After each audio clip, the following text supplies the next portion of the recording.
Hello दोस्तों, स्वागत है आपका मंजो हिंदी कहानी में। आज की कहानी है बहू, बेटी और तलाक। राजा राम जी ने अपने बेटे संजय का विवाह अपने रिश्तेदार की पुत्री सुशीला से तय किया था।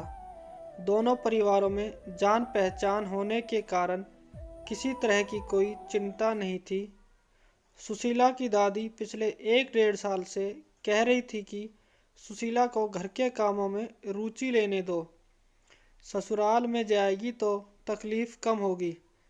सुशीला खुद इस बात को समझती थी, इसलिए वो बड़ी लगन के साथ खाना बनाना, सिलाई करना, मेहंदी लगाना सीखने लगी।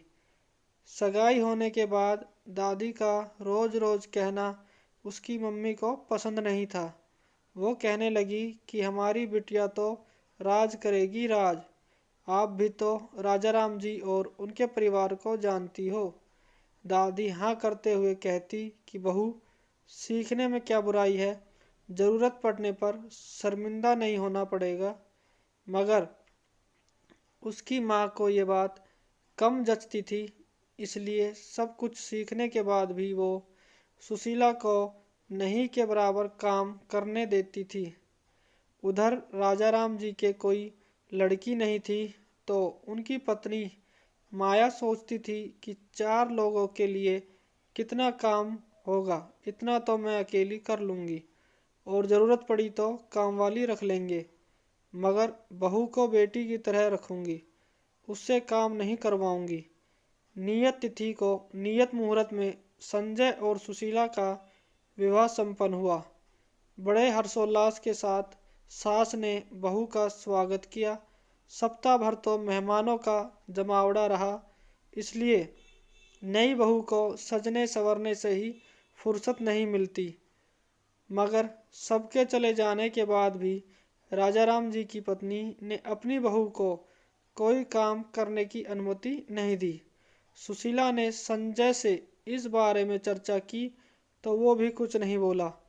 एक दिन दादी की तबीयत खराब होने पर उसका हालचाल पूछने के लिए वो मायके गई।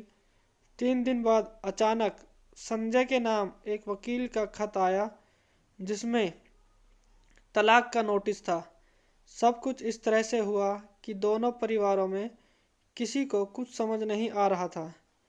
पूरे मोहल्ले में बात जंगल की आग की तरह फैल गई।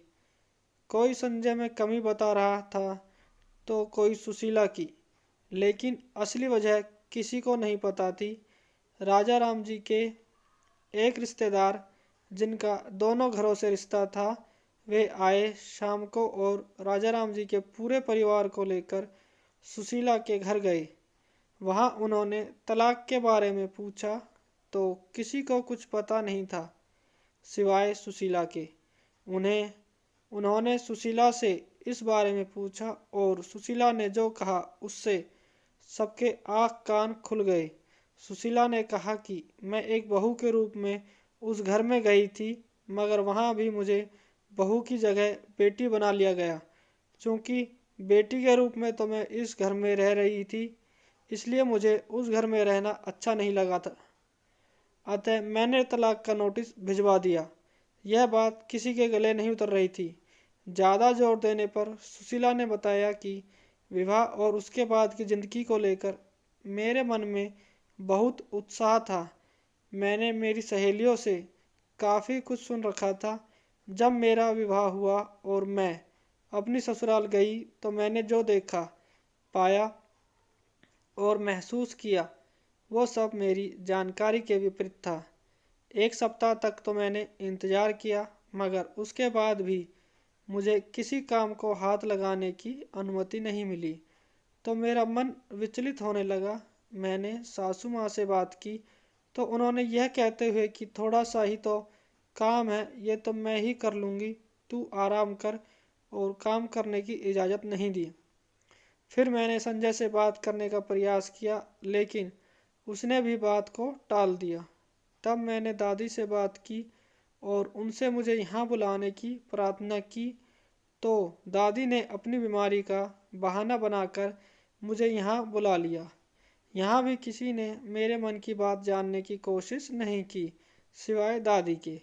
मैंने उन्हें अपने ससुराल में बहू की जगह बेटी बनने की बात बताई तो वो भी खुश हुई और मेरे सास ससुर को ढेरों आशीर्वाद देने लगी, जिससे मेरा चेहरा उतर गया। मैंने अपनी बात बताई तो उन्होंने शर्मा अंकल से कहकर आप लोगों को यह नोटिस भिजवाई है। यह सब मेरा नहीं, दादी का किया कराया है। अब दादी से बात कौन करे, मगर ज़रूरी थी, इसलिए सब लोग दादी के कमरे में गए। दादी तो मानो उन्हीं का इंतज़ार कर रही थी। छुटते ही बोली, राजा राम जी और माया जी, मुझे आप जैसे समझदार लोगों से ऐसी आशा नहीं थी। राजा राम जी ने हाथ जोड़कर पूछा, ऐसी क्या गलती हो गई, कुछ तो खुलकर बताइए। तब दादी ने कहना शुरू किया, आप लोगों ने सबसे बड़ी भूल यह की कि एक बहू को आपने बेटी मान लिया। माना वो तो ठीक, मगर आपने उसके साथ बेटी जैसा व्यवहार भी करना शुरू कर दिया। लोग बहू क्यों लाते हैं, ताकि वो सास का हाथ बटाए, घर का काम करे, घर संभाले, ना कि दिन भर बैठी मोबाइल चलाए, टीवी देखे या पड़ोसियों से गप्पे लड़ाए। यहाँ थी तो उसका सबके साथ 20 सालों का संबंध था। सब उसे जानते थे। विवाह से पहले वो दिन भर घूमती थी, सहेलियों के साथ बतियाती थी, तो सब ये मानते थे कि जो करती है वो करने दो। ससुराल में जाएगी तो अपने आप खूंटे से बंध ही गाय हो जाएगी। आप सब समझ रहे हो ना मेरी बात? सुशीला की सास बोली, माँ जी गलती तो हुई है मुझसे, अब आप ही बताइए इसको कैसे सुधारें। दादी ने कहा, आपको करना कुछ नहीं है, सिर्फ माँ से सासू माँ बनना है। अगर नहीं बन सकती तो 1 महीना मुझे अपने घर ले चलो, मैं बता दूंगी सास कैसी होनी चाहिए। सभी के चेहरे पर मुस्कान दौड़ने लगी। दादी ने सुशीला से कहा, आज सब के लिए भोजन का प्रबंध तुम करोगी, हम सब बैठे रहेंगे। तो दोस्तों, आपको ये कहानी कैसी लगी हमें कमेंट करके बताएं। क्या सुशीला ने सही किया या उसकी सास सही थी? तो आपको दोस्तों कमेंट करके ज़रूर बताना इस कहानी के बारे में। और अगर आपको हमारी ये वीडियो पसंद आई हो तो प्लीज़ इस वीडियो को लाइक कर देना और हमारे चैनल को सब्सक्राइब करना, जिससे कि आपको आगे भी ऐसी ही अच्छी अच्छी प्रेरित कहानियाँ मिलती रहेंगी। तो दोस्तों, हमारी ये वीडियो देखने के लिए आपका बहुत बहुत धन्यवाद।